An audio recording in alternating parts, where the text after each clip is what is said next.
नमस्कार, मी प्रियंका आणि तुम्ही पाहताय पुणे प्राईम न्यूज. पुणे शहर हे सुरक्षेच्या आणि राहण्याच्या दृष्टिकोनातून अत्यंत महत्त्वाचं मानलं जातं. मात्र पुणे शहरात एक हदरवणारी घटना घडली. एका 22 वर्षीय तरुणीचे एका 25 वर्षीय तरुणानं अश्लील फोटो व्हायरल केले होते. जिला 6 महिने डांबून ठेवलं. या आरोपीनं वारंवार तिच्यावर अत्याचार केले, बळजबरीने तिचा गर्भपातही घडवून आणला. या सगळ्या गोष्टीसाठी तिला न्याय मिळावा यासाठी तिने Mundhwa police station, Hadapsar police station मध्ये न्यायासाठी धाव घेतली. मात्र मुंडवा पोलीस स्टेशन आणि हडपसर पोलीस स्टेशन या प्रकरणाबाबत वारंवार तिला उडवाउडवीचे उत्तर देत होते. या सगळ्या गोष्टीचे तरुणीकडे पुरावे देखील आहेत, तरी देखील पोलीस दखलच घेत नाही. गुन्हा दाखल झाल्यानंतरही आरोपी मोकाटच होता. तरुणीच्या घरी जाऊन तिला तो शिवीगाळ करायचा, मारहाण करायचा. मग जर गुन्हा दाखल झाला होता तर हा आरोपी मोकाट का होता? मग मुंडवा पोलीस, हडपसर पोलीस फक्त नावालाच होते का? हा गंभीर प्रश्न उपस्थित होतो. या संदर्भात बातचीत करण्यासाठी माझ्यासोबत आज ती 22 वर्षीय तरुणी आहे. तिच्याकडून या घटनेची आपण हकीकत जाणून घेणार आहोत. काय आहे प्रकरण, कधी घडलं? जेव्हा 2022 डिसेंबरला त्याची आणि माझी ओळख झाली. शुभम गुले आहे. त्यानंतर त्यांनी मला फसवून एका ठिकाणी नेलं होतं. तिथे गेल्यावरती मला कळलं की त्यांनी मला फसवून नेलं होतं की त्याच्या घरचेही सोबत आहेत त्या ठिकाणी. तर तेव्हा त्यांनी तिकडे नेलं. तिथं नेल्यावरती मला कळलं की ह्याने मला फसवून आणलंय. या ठिकाणी एक खूप म्हणजे वेगळी ती जागा होती. त्यानंतर तिथे त्यांनी माझ्यावरती गाडीमध्येच त्यांनी माझा फोन ओढून घेतला. माझे जे पास्टचे फोटो होते, जे माझे पर्सनल फोटो होते, त्यांनी माझ्याकडनं जबरदस्तीने ते फोटो घेतले. फोटो घेऊन त्यांनी माझ्यासोबत गाडीमध्येच त्यांनी माझ्यासोबत अनैसर्गिक संबंध देखील केले. त्या फोटोंवरनं त्यांनी मला कंटिन्यू ब्लॅकमेल करत होता. एवढं ब्लॅकमेल केलं. त्याच्यानंतर सुद्धा मी म्हणजे त्या गाडीतनं मी म्हणजे पळण्याचा देखील प्रयत्न केला, पण त्यांनी मला कोयत्याच्या धाकाने गाडीमध्ये ओढून टाकलं आणि मला सांगितलं की तुला आणि तुझ्या घरच्यांना संपवून टाकेल जर तू हे प्रकरण बाहेर आणलंस तर. हे मी हडपसर पोलीस स्टेशनला देखील गेले होते तेव्हा 2023 जानेवारीमध्ये. तरी देखील त्यांनी माझी तक्रार घेतली नाही पोलिसांनी. त्यानंतर सुद्धा वारंवार त्यांनी माझ्यासोबत जबरदस्ती करण्याचा प्रयत्न केला. फोटो व्हायरल करता अशा धमक्या देत होता तो. त्यानंतर मी नोव्हेंबरमध्ये मी प्रेग्नेंट राहिली. माझ्या बाळाचा ह्याच्यामध्ये काहीच गुन्हा नव्हता. त्यांनी म्हणजे असं सांगू शकत नाही की त्यांनी एवढ्या क्रूरपणे म्हणजे माझा गर्भपात केला. त्याची आई होती त्याच्यासोबत त्या गर्भपातामध्ये. त्याच्या आईने सुद्धा माझ्या बाळाला मारलेलं आहे. ह्याच्यामध्ये त्याची अख्खी फॅमिली सुद्धा आहे. त्याच्या फॅमिली नंतर त्यांनी घरात येऊन मला मारलं. जेव्हा त्याला कळलं की मी गुन्हा नोंद करायला जाते परत एकदा हडपसर येते गेली असून मी तिथे त्याचा नावाचा गुन्हा दाखल करायला गेले, तरी सुद्धा त्या पोलिसांनी माझा तक्रार घेतली नाही ना कसली मला हेल्प केली. त्यानंतर त्याला कळलं की मी त्याच्या बाबतीत परत एकदा गुन्हा नोंद करायला गेली. त्यांनी मला घरी येऊन मारहाण केली. तिथूनच त्यांनी मला साने गुरुजी येथे नेलं होतं. जेव्हा मला रक्तप्रवाह चालू झाला होता तेव्हा त्याची आई सुद्धा सोबत होती त्या ह्याच्यामध्ये हॉस्पिटलमध्ये. त्यानंतर वारंवार तो मला ब्लॅकमेलिंग करत होता. त्याला कळलं होतं की मी तक्रार नोंद करणारच आहे म्हणून, पण पोलिसांचा त्याला खूप सपोर्ट होता. पोलीस लोक सगळे म्हणजे त्याच्या घरातलेच असे आहेत असे ते वागत होते पोलीस लोक त्याच्यासोबत. एका मुलीवरती एवढा सगळा अन्याय घडतोय तरी सुद्धा पोलिसांनी कसलीही दखल नाही घेतली. त्यांनी मला 6 महिने डांबून ठेवलं होतं एका खोलीमध्ये. वारंवार तिथे मला त्यांनी बांधून ठेवलं होतं. बांधून त्यांनी म्हणजे हात पाय माझे तोंड दाबून म्हणजे त्यांनी एवढं घाण पद्धतीने ते पण माझ्यासोबत सगळे संबंध केले त्यांनी माझ्यासोबत. त्यांनी मला मारून टाकण्याचा पण खूप प्रयत्न केला. मी खूप त्रासाला कंटाळली होती.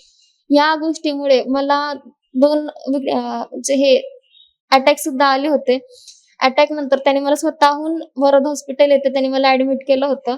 तिथून मी पळून माझ्या घरी आले. माझ्या घरच्यांना सगळ्या गोष्टी सांगितल्या आणि त्यानंतर त्यांनी माझे फोटो जे आहेत ते त्यांनी व्हायरल केले. व्हायरल केल्यानंतर मी मुंडवा पोलीस स्टेशन येथे गेले. Nilkanth Jagtap sir main PI त्यांनी सांगितलं की मी तुझा जो आहे तक्रार ती घेणार नाही असं त्यांनी स्पष्ट सांगितलं. त्यानंतर मी खूप त्रासाला कंटाळली होती. शेवटी मी एक माझी फ्रेंड होती तिची मी माहिती घेतली. तिने सांगितलं की तू 112ला फोन कर. 112ला जेव्हा मी फोन केला 112ला सगळी घटना सुद्धा सांगितली. 112ला त्यांनी मला सांगितलं, जे रिपोर्टर होते ते त्यांनी मला सांगितलं की तुम्ही एकदा अर्ज करा सीपी सरांना. सीपी सरांना मी जी काय माझ्या बाबतीत जेवढे 3 वर्षामध्ये जे काय अन्याय घडलेले आहेत ते सगळे मी सीपी सरांना अर्ज केला. त्या अर्जामध्ये मी सगळं दाखवलेलं सुद्धा आहे. त्यानंतर देखील मला कोणीही तपासासाठी कोणीही फोन केला नव्हता, पोलिसांनी देखील. शेवटी मी शुक्रवारी स्वतः गेली होती मी मुंडवा पोलीस स्टेशनला. तिथल्या त्या मॅडमांनी माझा जबाब घेतला आणि जबाब घ्यायच्या आधी 376 ज्यांनी माझ्यावरती रेप केलेला आहे त्या मॅडमांनी त्याला स्वतःहून फोन केला. आता ह्यामध्ये एक रेपचा आरोपी आहे, त्याला डायरेक्ट उचलून आणतात अशी माझी माहिती आहे. पण पोलिसांनी त्याला डायरेक्ट फोन करून सांगितलं आणि त्याला एक भूल दिली, म्हणजे एक चाहूल दिली की तू बाबा तुझ्यावरती अशा गोष्टी होणार आहेत, गुन्हा दाखल होणार आहे, तर तू इथून पळून जा. ह्याच्यामध्ये सुनीता राठोड मॅडम यांचा खूप मोठा हात आहे. त्यानंतर देखील आज कमीत कमी 1 महिना झालं, 17 तारखेला गुन्हा दाखल झाला होता. त्यानंतर मी कंटिन्यू पोलीस स्टेशनच्या चक्रा मारत होते. एवढं गुन्हा दाखल होऊन सुद्धा त्यांनी मला मारहाण केली. रात्रभर मला पोलीस स्टेशनला केतकी चव्हाण या मॅडम आहेत, त्यांनी सुद्धा मला थांबवून ठेवलं होतं. संजय मोगले सर यांनी सुद्धा मला तिथे थांबवून ठेवलं होतं. त्यांनी सुद्धा कोणीच दखल घेतली नाही. डीसीपी सर आहेत राजकुमार शिंदे, यांनी सुद्धा काहीही दखल घेतली नाही. अजून सुद्धा ते आरोपी जे आहेत मला मारतायत, म्हणजे माझ्यावरती एवढ्या सगळ्या गोष्टी होऊन सुद्धा त्याला अजून अटक नाही होत. तर याच्यामध्ये जे पोलीस लोक आहेत, म्हणजे मी त्यांना म्हणजे ते आरोपीच आहेत. कारण जर तो गंभीर गुन्हा आहे तर त्याला तुम्ही अजून अरेस्ट का नाही केलं? काल मी जेव्हा व्हिडिओ व्हायरल केला, जेव्हा ह्या सगळ्या गोष्टी केल्या पोलिसांच्या नावाने, तेव्हा त्यांनी त्याला समोर आणलं जनतेसमोर. ह्याच्या आधी का नाही आणलं मग त्यांनी? या सगळ्या गोष्टी माझ्या बाबतीत म्हणजे एवढ्या घडल्यात की मी सांगूच नाही शकत. माझ्या निष्पाप बाळाचं ह्याच्यामध्ये कसलंच काय नव्हतं. माझ्या बाळाला त्यांनी मारलं. एवढं सगळं होऊन मी पोलिसांपर्यंत जाते, जिवंत जातीये मी.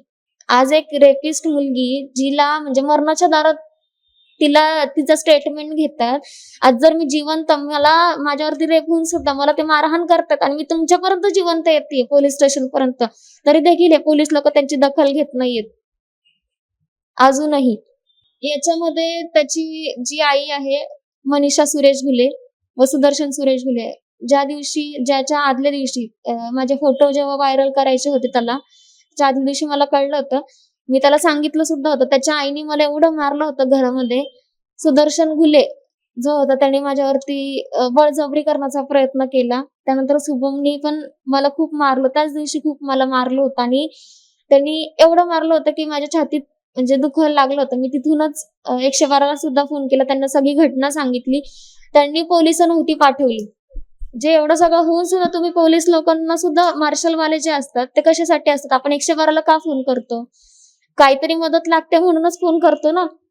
तर ह्याच्यामध्ये पोलीस लोकांचा खूप मोठा हात आहे. आणि ह्याच्यामध्ये जे मेन आरोप आहेत शुभम सुरेश घुले, मनीषा सुरेश घुले आणि सुदर्शन सुरेश घुले, आणि जिच्यातर्फे माझ्या मैत्रिणींकडे फोटोज गेले, मयुरी कराडे आणि किशोरी भाडाळे यांचा देखील समावेश आहे. त्याच्या मैत्रिणीच्या सहाय्याने त्यांनी म्हणजे एवढी बदनामी केली की मला आता कुठे जाऊ आणि कुठे नाही हे मला समजत नाही.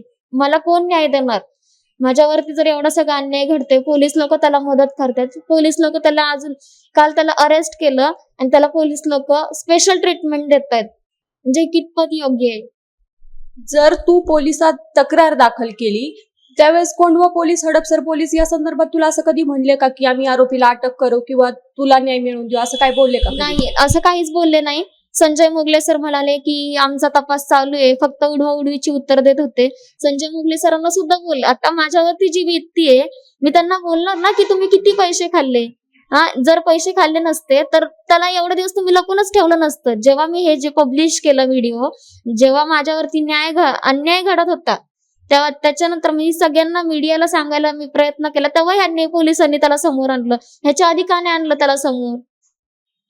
संजय मोगले सर, रोकडे PI जे आहेत, आणि केतकी चव्हाण, सुनीता राठोड, DCP सर राजकुमार शिंदे यांचा खूप मोठा हात आहे याच्यामध्ये.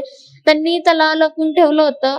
त्यांनी आतापर्यंत का नाही आणलं? बाकीचे आरोपी जे आहेत ते सुद्धा इथं मोकार फिरतात, त्यांना सुद्धा ते अरेस्ट नाही करत. जी मयुरी कराड आहे तिला सुद्धा त्यांनी एकही फोन केलेला नाहीये. किंवा पोलीस स्टेशनला तिला सुद्धा हजर नाही केलेलं. मी त्यांना एवढे पुरावे दिलेले आहेत, माझ्यासोबत काय काय घडतंय, काय काय नाही, हे सगळं देऊन सुद्धा त्यांनी त्याला अरेस्ट नाही केलेलं. का बरं? आता सध्या तू गर्भपात जे झाला म्हणतेस की त्या संदर्भात तुझ्याकडे पुरावे आहेत, तू ससून रुग्णालयाचे जे रिपोर्ट आहेत ते सगळे तुझ्याकडे आहेत.